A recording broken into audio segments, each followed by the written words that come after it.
Hey guys, good to be back here with you. As you probably know, I'm recording most of these videos a bit in advance, which is why there are topics that will come up in the comments and other places that I don't quite get to right away. This one comes on the heels of the video about Rfield that I put out that I knew was going to be controversial. One of the things that's impressed me, to be honest with you, as I've looked around on Facebook and Twitter and the other places where intelligent baseball fans gather, is that there really is a very, very major negative reaction to WAR and to a lot of its components.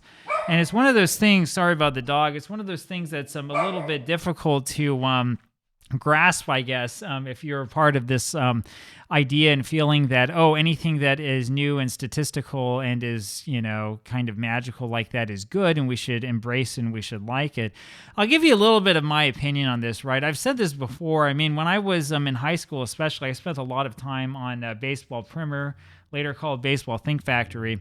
I know some of the people know them virtually, who contributed a lot to this, including the person who runs Baseball Reference, who was on the website, including Sean Smith, who basically is really one of the people most responsible for WAR, who we used to post under the monkey or Rally Monkey. There was also Tom Tango, who was called Tango Tiger. He posted frequently as well, and a number of others. The truth of the matter is that a lot of these discussions originally started on Usenet. We can talk about Usenet at a different time. I'll tell you this, Usenet is probably not like the place where you want to start having serious discussions about statistics or about anything like that, just given the nature of the Usenet discussion. And that really explains a lot about how the early days of Baseball Think Factory were as well. Having said that, what I want to tell you is that I kind of understand the feeling from both sides. When I was younger, I was one of these people saying, hey, we need to do something different with newfangled statistics. And at the very least, let's just talk about fielding, right? Keeping fielding just confined to putouts and assists and errors is probably not enough, right? And there are different ways that, say, putouts are distributed among fielders. We should be looking for things that are a little bit unusual. This is where the concept of range came from and other things to try to use the stats that we have and look closer at them. So now that we have talked about this, I'm going to show you something that I found here also on baseballprojection.com. So I hate to really be like a Debbie Downer when it comes to the work that Sean Smith has done.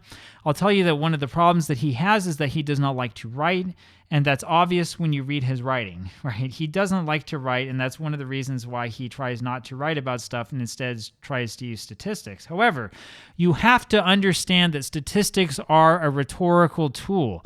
There is no capital T truth that we discover because we have some sort of metric or some sort of number. There are some people who think that way. People who think that way do not understand statistics. Statistics are not truth. It's not like, oh, well, we know that this thing is truth because there's a stat to back it up, right? If we learned anything from Freakonomics, it's that correlation and causation are not the same thing, and that if you have correlation without causation, you can write some stupid thing to tell us about what the causation is, but usually it's just going to be a bunch of hot water. You can publish a whole bunch of them, have your own podcast, write your own book, make millions of dollars, but it doesn't change the fact that one thing does not have anything to do with the other, right? That's what it's all about. That's the sort of thing that we run into here, right? You can't just believe in statistics alone. So there's this section here on Baseball Projection. I'll show you how I found it. You go over to the Baseball Projection main site, and we want to look over here at this defensive pages for over a century of baseball. Latest news, and the most latest of it is this book that he has written from the point of view of a fictional manager in a simulation baseball league. Yeah, man, I don't even know how to start with this. This is kind of strange. We have Don Muttonley at first base and Conan in the right field, along with the rest of the Utah Utes. Yeah, I don't know where to begin with this. I'll tell you this, it's probably not a bestseller. How come he didn't write a book about what he did for Rfield? That's what I actually want to read. Click over here on this defensive statistics, and this is where you get defensive efficiency at the player level. We're not going to go into DER by Bill James. What we want to read about here is total zone or total zone rating, which is what Rfield is. All right, so we call it Rfield and Baseball Reference. It's actually total zone rating. Nobody will tell you how to calculate total zone anywhere. I've looked everywhere. You go to Fangraphs, they'll link back to Baseball Reference, which tells you vaguely. This is the closest that we come into here. So I'll read this for you. Smith tells us, My implementation of DER at the fielder level, which is really total zone, is not intended as a replacement or correction for the fielding metrics that are published on sites like Baseball Reference, Fangraphs, Baseball Prospectus, or others. In other words, this is sort of something that we're playing around with. Even though it did replace what was on Baseball Reference earlier, that is what is on Baseball Reference for seasons before 2003. Okay, I did not park adjust anything. I did get home and run road ratings, blah, blah, blah. I assume that he did park adjust total zone rating, but I don't know. I don't know how he did anything, right? Blah, blah, blah. I start out with a calculation similar to what is used in total zone. Good. Now we understand this. For example, a single on a ground ball fielded by the left fielder would be split between the shortstop and third baseman. Since it's a ground ball, no outfielder had a chance to field it, right? So the idea here is that you're hitting the ball to the left side, it gets through the infield, and it's a base hit. We charge that then against both the shortstop and the third baseman because both of them are at fault for not making the play, right? That's the idea behind this. So the ball was hit to a certain zone that you're supposed to cover, and you couldn't get to the ball, right? It was hit hard enough to reach the outfield, so we can assume that the catcher and the pitcher had no chance. Right. Well, it's probably a good assumption that the catcher had no chance on getting a ball that was hit to through the shortstop and the third baseman hole. I mean, duh. The pitcher, I mean, maybe, I don't know, he'd have to have a real crazy fall off in the mound to get that. First base and second base are on the other side of the field. In modern baseball, it's possible that the second baseman could have moved over on a shift. The responsibility mostly falls on the shortstop and the third baseman. Good. I want to stop right there, right? Because we see that there's a problem already, which has to do with defensive positioning, right? Now, we can talk about defensive positioning in recent years, right?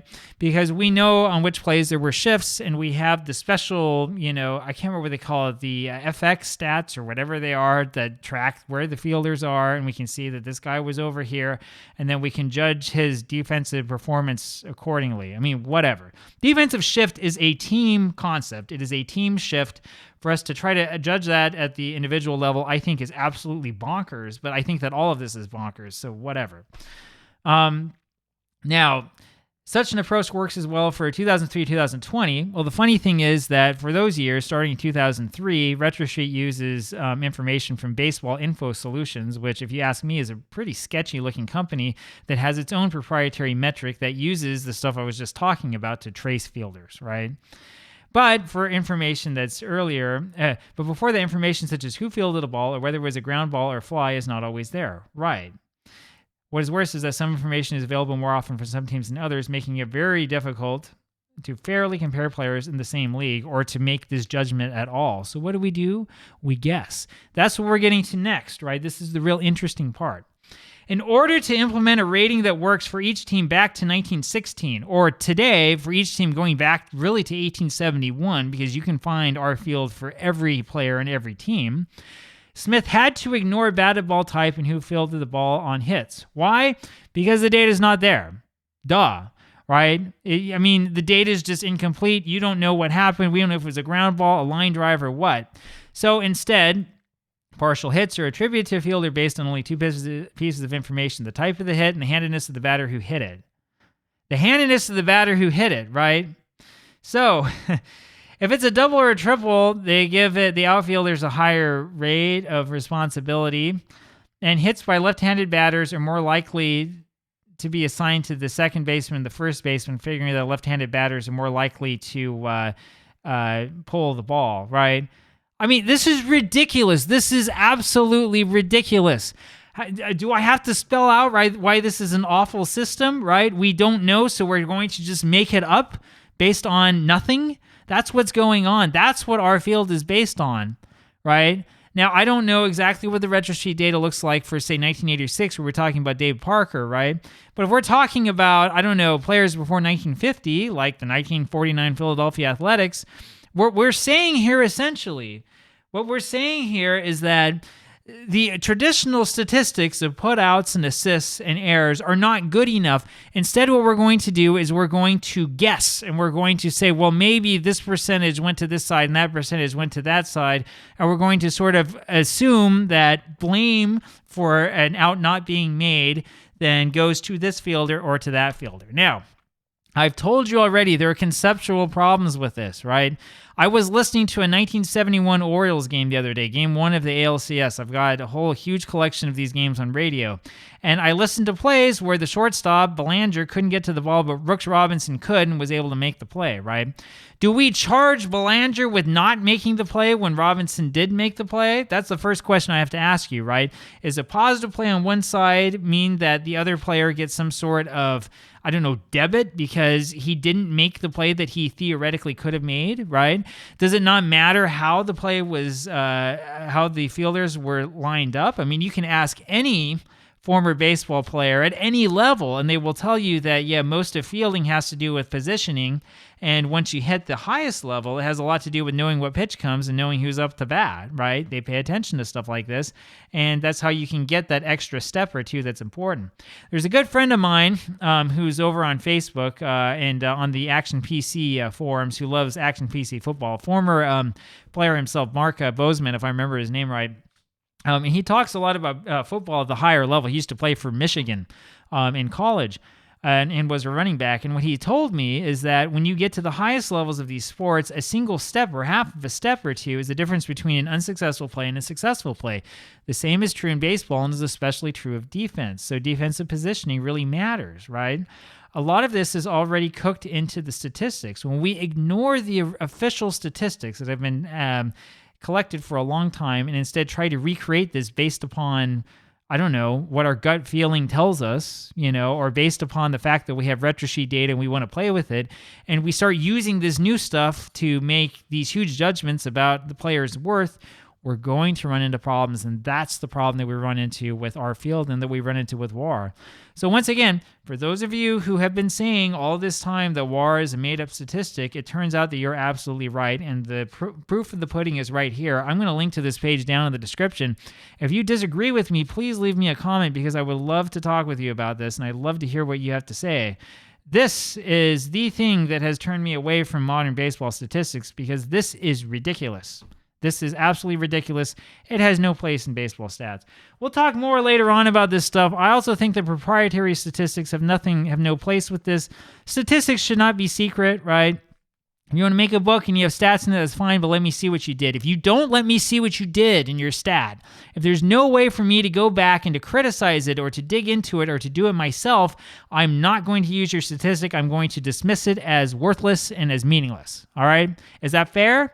I don't know. You might not like that. If you don't like that, let me know. That's the way I'm going to work. And any statistic I use, I'm going to tell you in full how I computed it, how you can do the same thing, and why I did it the way I did it. Right? I'm in favor. I use Linux. I'm in favor of free and open source software. I'm in favor of right to repair. I'm in favor of openness, and I am fully against things that are proprietary for no good reason. Anyway, thanks for that. Sorry for the little Elmer Fudd here in my voice. It's because I'm still a little bit numb from the root canal. Hey, man, if you have a root canal, best thing to do is to go yell at people about WAR and how it's not done right. Anyway, talk to you later. Bye.